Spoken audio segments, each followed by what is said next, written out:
Quando eu tinha 92 anos, meu médico me olhou com aquela cara de quem está prestes a dizer alguma coisa importante e disse: "O senhor é o paciente mais saudável que eu tenho com mais de 80."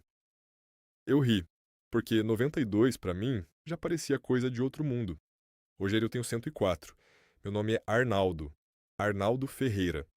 E o que eu quero te contar hoje não é sobre remédio, não é sobre academia, não é sobre nenhum segredo milagroso que a indústria esconde de você. É sobre comida, sobre a forma como você come e sobre 5 erros que eu vejo os jovens cometendo todo dia. Erros que eu mesmo cometi durante anos e que só entendi o peso deles quando já estava do outro lado dos 60. Você vai me ouvir falar e talvez pense: esse velho não entende como é a minha vida, e você tem razão que a sua vida é diferente da minha. Mas o corpo humano, esse não mudou tanto assim. O estômago que você tem hoje é o mesmo mecanismo que o meu tinha quando eu tinha 30 anos, 40, 50. E o que você faz com ele agora, você vai sentir depois. Não amanhã, não semana que vem, mas você vai sentir. Isso eu posso te garantir, porque eu vivi o suficiente para ver pessoas que comiam bem envelhecerem com uma leveza que parecia injusta, e pessoas que não ligavam para isso chegarem nos 65 com o corpo já pedindo socorro. Deixa eu começar pelo começo. Não pelo começo da minha vida, mas pelo começo do que eu entendo sobre tudo isso. Eu nasci em 1921, no interior de Minas Gerais, numa família que não tinha muito. Minha mãe cozinhava com o que tinha, e o que tinha era simples: feijão, arroz, legume da horta, às vezes um pedaço de carne quando meu pai conseguia trabalho extra. Não havia supermercado a quilômetros, não havia embalagem colorida prometendo saúde. A comida era o que a terra dava, e a gente comia com respeito porque sabia que podia faltar. Quando eu vim para a cidade, com 19 anos, foi a primeira vez que eu vi uma prateleira cheia de coisas prontas para comer: biscoito, pão de forma, margarina numa caixinha. Aquilo me pareceu moderno, aquilo me pareceu progresso. E durante muitos anos da minha vida adulta, eu comi como a cidade mandava. Rápido, prático, sem pensar muito. O primeiro erro que eu vejo os jovens comendo hoje, e que eu mesmo cometi durante bons anos, é comer sem estar com fome. Parece simples demais para ser um erro sério, mas é talvez o mais destruidor de todos. A gente come no horário porque é hora de comer. Come porque está entediado. Come porque está ansioso. Come porque todo mundo ao redor está comendo. Come porque o cheiro é bom. Porque o olho viu, porque o costume manda. Eu me lembro de uma época, quando eu tinha uns 40 e tantos anos, que eu comia 3 refeições completas por dia e ainda beliscava o tempo todo. Não porque meu corpo pedia. Era o hábito. Era a cabeça. E o meu corpo foi guardando aquilo tudo. Foi trabalhar horas extras para processar o que eu não precisava. Foi se desgastando num esforço que eu nunca pedi a ele conscientemente, mas estava pedindo o tempo todo. O estômago tem uma sabedoria que a gente passa a vida inteira tentando ignorar. Ele sabe quando precisa, ele manda o sinal. O problema é que a gente ensinou a cabeça de a falar mais alto do que o estômago. E aí a gente perde o fio da conversa com o próprio corpo. Depois dos 60, quando o metabolismo já não é mais o mesmo, quando o corpo já não tem a mesma velocidade para se recuperar, aí aqueles anos todos de comer sem fome começam a aparecer de um jeito que não dá mais para ignorar. Eu aprendi a esperar a fome. Não a fome de ansiedade, não aquela vontade de comer que vem quando a gente está nervoso ou com tédio. A fome de verdade, aquela que começa lá no estômago e sobe devagar. Aprendi que, quando essa fome chega, a comida mais simples tem um sabor que nenhum prato sofisticado consegue imitar. E aprendi que, quando ela não veio, não tem obrigação nenhuma de comer só porque o relógio marcou determinada hora. O segundo erro, e esse me custou anos de desconforto que eu só fui entender bem mais tarde, é a velocidade. A pressa com que a gente come, hoje em dia, é uma coisa que me assusta quando eu observo. Vejo pessoas engolindo o almoço em 10 minutos, olhando para o celular, respondendo mensagem, com um olho na comida e outro em algum lugar completamente diferente. Não é culpa delas. Eu entendo. O mundo ficou rápido demais, mas o corpo não ficou. A digestão começa na boca. Isso não é frase de médico, isso é coisa que qualquer pessoa mais velha que passou por problemas de estômago sabe na pele. Quando você mastiga devagar, quando você deixa a saliva fazer o trabalho dela, você está facilitando tudo que vem depois. Quando você engole rápido, você entrega para o estômago um trabalho que ele não estava preparado para receber. Eu me lembro de um colega meu de trabalho, homem forte, trabalhador, que comia tão rápido que a gente brincava que ele nem sabia o que tinha comido. Ele morreu aos 68 com problemas sérios no esôfago, no estômago, no intestino. Não estou dizendo que foi só por causa da pressa, mas estou dizendo que o corpo dele passou décadas sofrendo um estresse que ele nunca parou para perceber. Comer devagar não é coisa de quem tem tempo de sobra.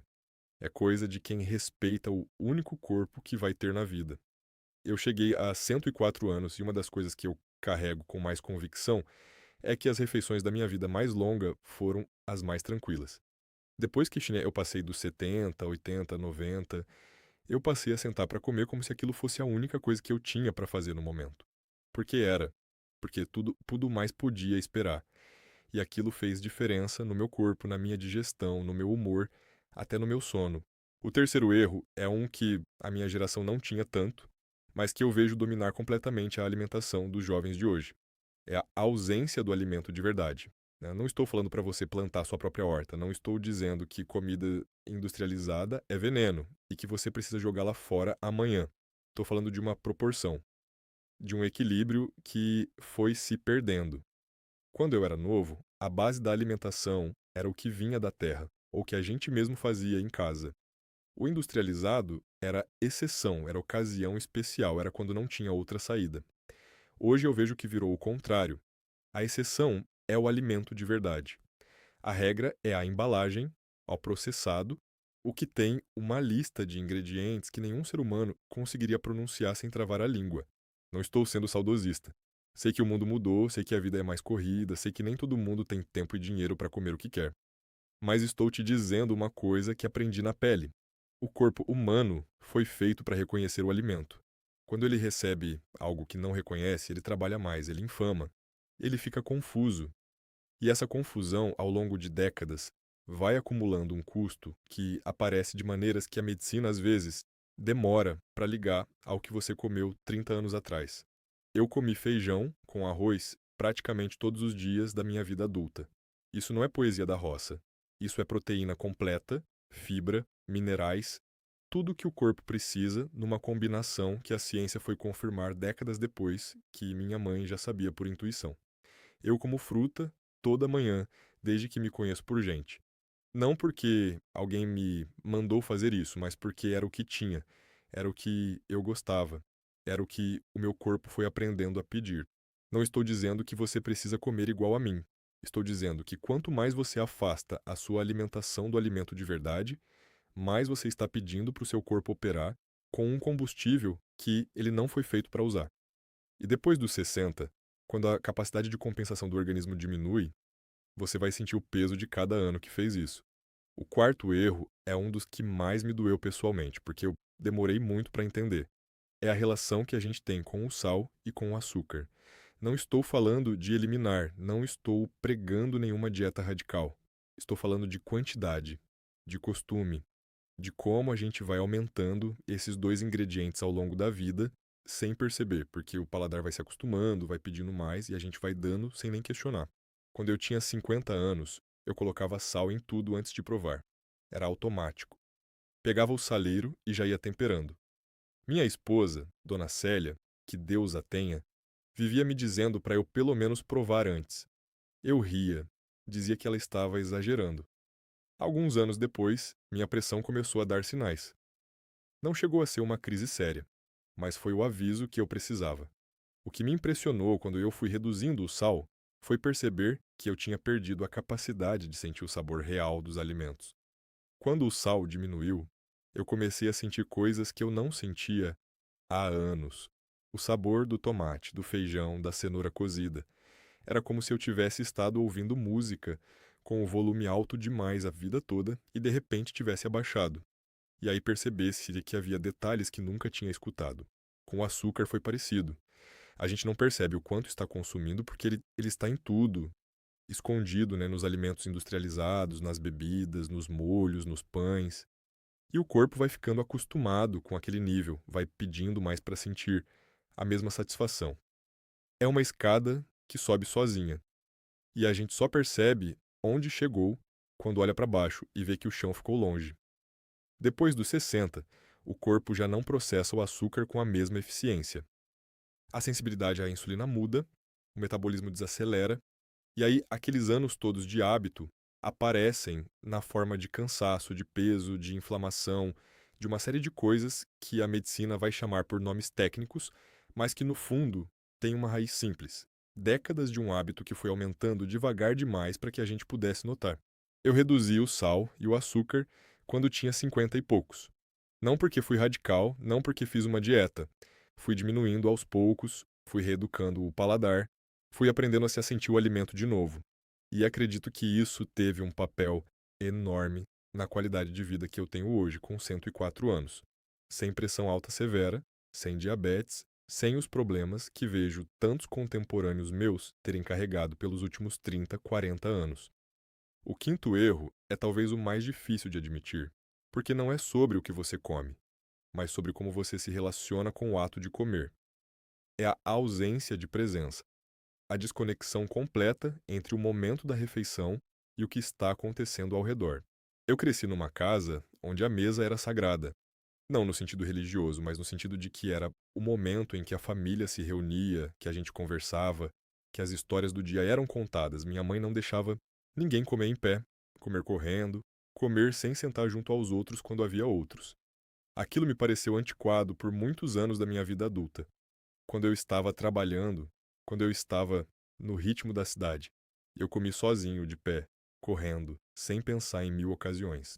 Mas com o tempo, fui entendendo que aquele ritual da minha infância não era só sobre costumes, não era só sobre etiqueta, era sobre o que a presença faz para o corpo no momento em que ele está recebendo alimento, quando você está distraído, quando você está estressado, quando você está com a cabeça em outro lugar enquanto come. O seu sistema nervoso está em um estado que não é o ideal para a digestão. O corpo funciona melhor quando está tranquilo. E o ato de comer com atenção, com presença, com calma, comunica ao organismo que é hora de receber, de processar, de trabalhar bem. Não estou idealizando o passado. Não estou dizendo que você precisa fazer cerimônia em cada refeição. Mas estou dizendo que existe um custo pequeno a cada vez, mas acumulado ao longo de anos, em comer sem estar presente, em tratar a refeição como um obstáculo no caminho da próxima tarefa, em vez de tratá-la como o momento em que você está literalmente construindo o corpo que vai te carregar pelo resto da vida. Eu tenho uma bisneta de 26 anos, bonita e inteligente, cheia de energia. Ela come no celular, come em pé, come correndo. Quando eu fico com ela e a vejo assim, eu não falo nada.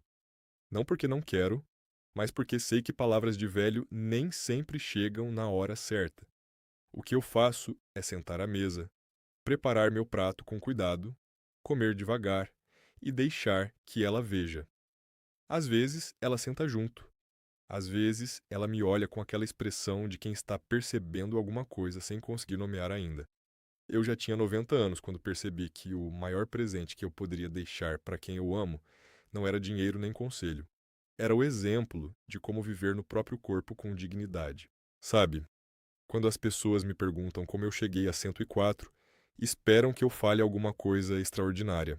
Algum remédio secreto, algum exercício específico, algum ritual estranho. E eu entendo a esperança que tem por trás dessa pergunta, porque todo mundo quer acreditar que existe um atalho, que existe uma fórmula que alguém escondeu e que, se você descobrir, vai mudar tudo. Mas o que eu tenho para te oferecer não é atalho nenhum. É algo muito mais humilde do que isso. É a observação de um homem que viveu mais de um século, prestando atenção no próprio corpo, nas pessoas ao redor, nas consequências das escolhas que a gente faz sem perceber que está fazendo. Comer com fome de verdade. Comer devagar. Comer o alimento que a terra reconhece. Reduzir o que mascara o sabor e estar presente na mesa. 5 coisas simples que não custam dinheiro nenhum, que não exigem suplemento, que não precisam de prescrição médica, mas que exigem atenção, exigem intenção. Exigem que você trate o seu corpo como um lugar onde você mora, não como uma máquina que você liga de manhã e esquece o dia todo. Eu não sei quantos anos ainda vou ter. Ninguém sabe. mas sei que os anos que tenho atrás de mim foram vividos num corpo que eu fui aprendendo a respeitar devagar, com muitos erros no caminho, com muitos anos de descuido antes de entender. E que as décadas em que eu aprendi a ouvir esse corpo, a alimentá-lo com mais cuidado, com mais presença, com mais intenção, foram as mais leves de todas. Você tem tempo que eu não tive. Você está lendo isso ou ouvindo isso, provavelmente bem antes dos 60. Isso é uma coisa rara e preciosa, porque significa que os hábitos que você mudar hoje vão ter décadas para fazer diferença. Não vai aparecer na semana que vem, não vai aparecer no mês que vem, mas vai aparecer. O corpo guarda tudo com uma paciência e uma honestidade que às vezes é difícil de encarar. Não estou te pedindo para ser perfeito, nem eu fui. Tem histórias de churrascos que eu comi com exagero, de noites de festa, de viagens onde eu comi o que tinha sem me preocupar muito. A vida precisa ter espaço para tudo isso. O que eu estou te pedindo é para prestar atenção no padrão. No que você faz dia após dia, semana após semana, ano após ano. Porque é no padrão que o corpo vai buscar as instruções de como envelhecer. Minha esposa Célia viveu até os 87, não chegou onde eu cheguei, mas chegou com uma qualidade que eu observei de perto e que aprendi muito. Ela comia com uma leveza que eu invejava. Nunca em excesso, nunca com pressa, nunca com a cara de quem está cumprindo uma obrigação. Ela comia como se cada refeição fosse um pequeno presente. Aprendi isso dela tarde demais para aproveitar junto com ela, mas há tempo de carregar para mim os anos que me restavam. Às vezes, eu sento à mesa sozinho, preparo meu prato, olho pela janela antes de começar e me lembro da cozinha da minha mãe lá em Minas, do cheiro do feijão no fogão de lenha, da mesa simples com a toalha quadriculada. Não tenho saudade de ser pobre, de ter pouco. Tenho gratidão por ter aprendido naquele ambiente que a comida é mais do que combustível. É cuidado, é atenção. É a forma mais direta que existe de dizer ao seu corpo que você o leva a sério. Você vai chegar nos 60. Se tiver sorte e cuidado, vai passar os 70 dos 80. E quando chegar lá, vai olhar para trás e vai lembrar dos hábitos de agora. E vai querer, como todo mundo quer, que alguém tivesse te dito antes. Alguém te disse. Você ouviu hoje. O que você faz com isso é coisa que só você pode decidir.